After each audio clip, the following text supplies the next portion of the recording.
Some of you might be wondering, gee, why hasn't Andrew made a video in a long time? Probably not. You also might be wondering, why am I sitting on this Mercedes-Benz? Well, lucky for you, I'm going to answer both of those questions in this video.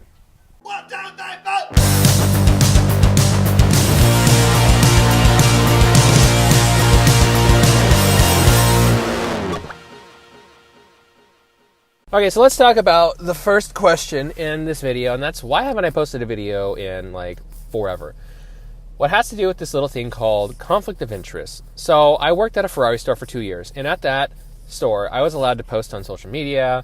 I posted videos of Ferraris all the time, Snapchat, Facebook, etc., etc. So I left that job and got hired on to a company that does press fleet management. Now, if you know anything about automotive journalism, you know that they drive cars given to them by the manufacturers to give their opinion to the audience on. Well, there's a company in between the journalist and the manufacturer that provides the cars most of the time. And that goes for pretty much anywhere in the United States. If you are watching a video or reading in a magazine and there's a journalist talking about the car, chances are it came from a company like the one that I worked for. Now, we worked with like Mercedes, BMW, Nissan Infiniti. We worked with Toyota, etc. I mean, there was tons of manufacturers that we worked for. The problem is, I technically worked for each one of those manufacturers. And for me to have an opinion about a car, and if I were to like say something about a car and put it on my Facebook, that would be just like somebody from Mercedes or somebody from Nissan or one of our other clients saying something about the car themselves. Obviously, we're not in that position to say anything about the cars. It was kind of a weird in-between of like, if I were to post something, it would influence somebody, and that's not my job. That was not my place to do. So I actually signed a contract when I got hired on with this company saying I would not post anything related to any of the cars or the company on social media without approval. And obviously the approval was to like if you're at an event or something and I had a picture, I could probably send it to our corporate social media person and that would get approved. But I wouldn't be able to like take a picture of me driving a car and post it onto my social media. That was just out of the question. So that kind of sucked. I mean, I really couldn't do anything and post anything on social media, and it killed me because I did get to work with a lot of really cool cars. I got to work with McLaren, Bentley, Rolls-Royce, Mercedes, all these companies, and even Nissan Infiniti. I mean, there were some really cool cars that came through. Toyota. I mean, they all brought through really, really great cars, but I could not talk about any of them, and it killed me on the inside. Well, I actually got laid off. Because I didn't want to quit the job. I got laid off. And here I am. Now I can make videos. I'm making this one. I'm super stoked because it's just been something that I've wanted to do for a long time. And it sucks not being able to do it. And now I can. Now I can post on social media.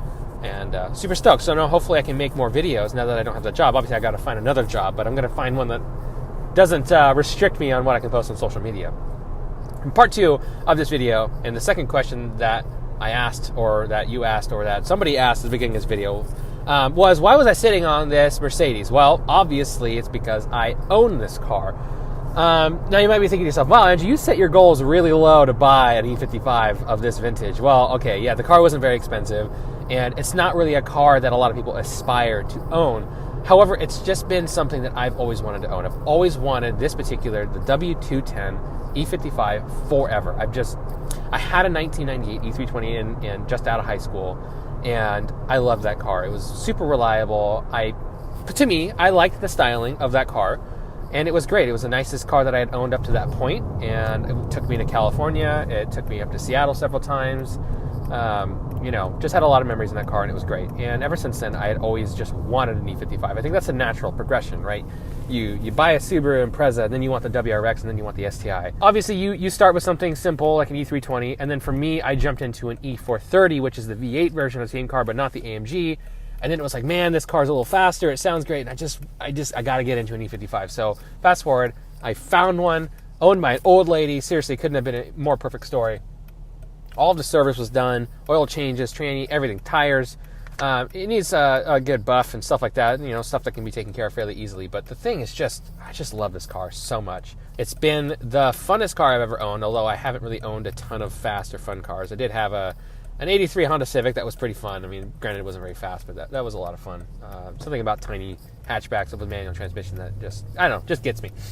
But yeah, now I bought one. I'm super stoked. I'm super happy to make more videos of this car, and hopefully you guys are interested in it. If you're not, I'm sorry, I'm not going to be buying another car. You're just going to have to stick through it or find a different channel.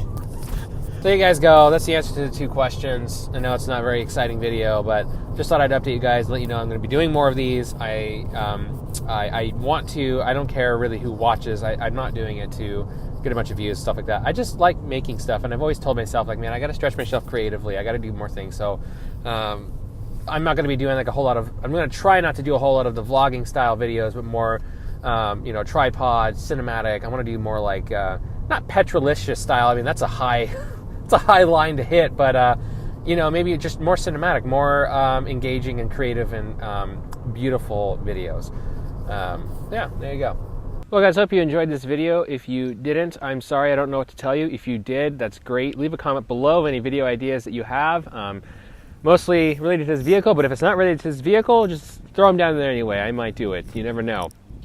Also, a big shout out to the people who have been subscribing to my channel, even though I haven't posted in like 6 months. I'm like above 100 subscribers, which, like, I don't know why. You guys are subscribing, and it's great, and I appreciate that. Hopefully you guys don't have to wait another 6 years before the next video comes out. I'm going to do my best to continue creating content that's hopefully relevant and not boring and doesn't suck. Anyway, till the next video, I'll catch you guys later.